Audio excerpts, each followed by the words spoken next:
সুপ্রিয় দর্শক মন্ডলী, ইতিমধ্যে আপনারা যে দোকানটা দেখতে পারতেছেন এটা হচ্ছে বিসমিল্লাহ পিঠাঘর। সো এত সুন্দর কম্বিনেশন করেছেন, আসলে রীতিমতো দেখে আমি পুরো অবাক হয়ে গেলাম। এটা বর্তমানে খুব ভাইরাল পিঠাঘর, আর এইখানে পাওয়া যায় প্রায় 15 আইটেমের পিঠা।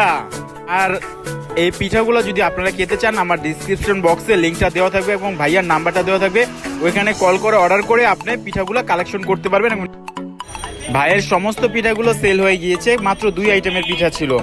এত পরিমাণ মজা, তার জন্য পিঠা রাত হতে হতে সবকিছু সেল হয়ে যায়।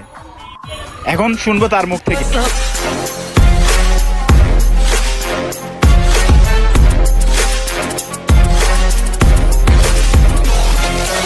থাকে ক্ষীরগুলি থাকে, মালপোয়া থাকে, পাটিসাপটা থাকে, ভেজিটেবল রোল থাকে। কোনটার প্রাইস কিরকমের থাকে? শুধু পাটিসাপটা অরিজিনাল খিসা দেওয়া 30 টাকা, আর চিকেন পুলি আছে 30 টাকা, সবগুলাই 20 টাকা, আর একটা নারিকেল পুলি করে ছোটো, এটা 10 টাকা। আপনার কিরকমের সেল হয়? আমার দৈনিক 6-7 এরকম, 6.5 করে আর কি। যাক, আপনার মানে থাকে কিছু টাকা থাকে মোটামুটি। যাক, আলহামদুলিল্লাহ।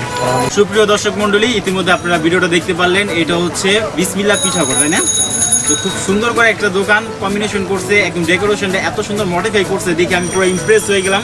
তো এখন আমি এটা একটু ট্রাই করব। আর খুব সুন্দর পিঠায় অলরেডি আপনারা দেখতে পাচ্ছেন, এই যে পিঠাটা অনেক সুন্দরভাবে কারুকাজ করছে। উনি নিজেই বানায়, নিজেই মালিক, এবং দোকানটা হচ্ছে ওনার নিজেরই। ভাইয়ের নামটা অলরেডি আমি লিখে রেখেছি, এবং আমার ডিসক্রিপশন বক্সে ভাইয়ের লিঙ্কটা দেওয়া থাকবে, নাম্বারটা দেওয়া থাকবে। আপনারা ওইখান থেকে ওনাকে ফোন করলে আপনারা বাসায় উনি পৌঁছায় দিবে এই পিঠাগুলা। তো এখানে আমি একটু পিঠাটা ট্রাই করি। এটা পিঠার নাম কি বলছেন? পুলি পিঠা।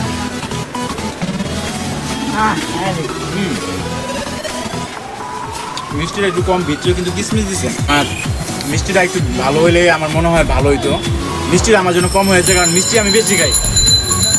আরেকটা হচ্ছে এটা কি মালপো? মালপোয়া। মালপোয়া। তো দেখি মালপোয়াটা কেমন লাগে। কিসে বেঁধে জানি মালপোয়া কয়? মালপোয়া দিয়ে মালপোয়া কি তেল দিয়ে মালপোয়া বেঁধেছে না মালপোয়া দিয়ে তেল বেঁধেছে?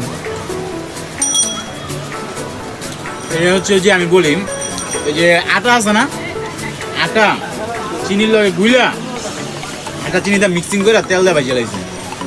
মানে চিনিওয়ালা পরোটা আছে না, চিনিওয়ালা পরোটার মতন অন্তত লাগে ফ্লেভারটা। পয়সাল, তুমি তো খাইলা পিঠা দুটা, তাই না?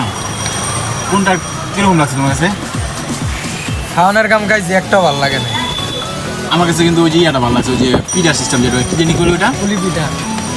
পুলি পিঠা ভালো লাগছে। ওটা ভালো লাগে না তোমার কাছে? আমার দ্বারা একটাও ভালো লাগে না। একদমই ভালো লাগে না। তোর কাছে কেমন লাগছে? ফালতু, তোর কাছে ভালো লাগে না? একদম ফালতু। অনেক তো কষ্ট নাকি? তো কথা কি, ওই যে ক্রিমটা মালপোয়া, ওইটা অনেক ভালো লাগছে, মালপোয়াটা ভালো লাগছে অনেক। তুই যদি মালপোয়া খাইলে গেলে দিনে 2 দিন পর ঝিমে যাবি, তো তেল খাস কিনলে কিরে? তুই বলে জিম করবে, এবার এত কাজ খেলে কিরে? ভর্তি হওয়ার কাম ভর্তি ভর্তি হইলে রুলস মানতে হবে। তোর তো রুলস মানতে হবে নাকি?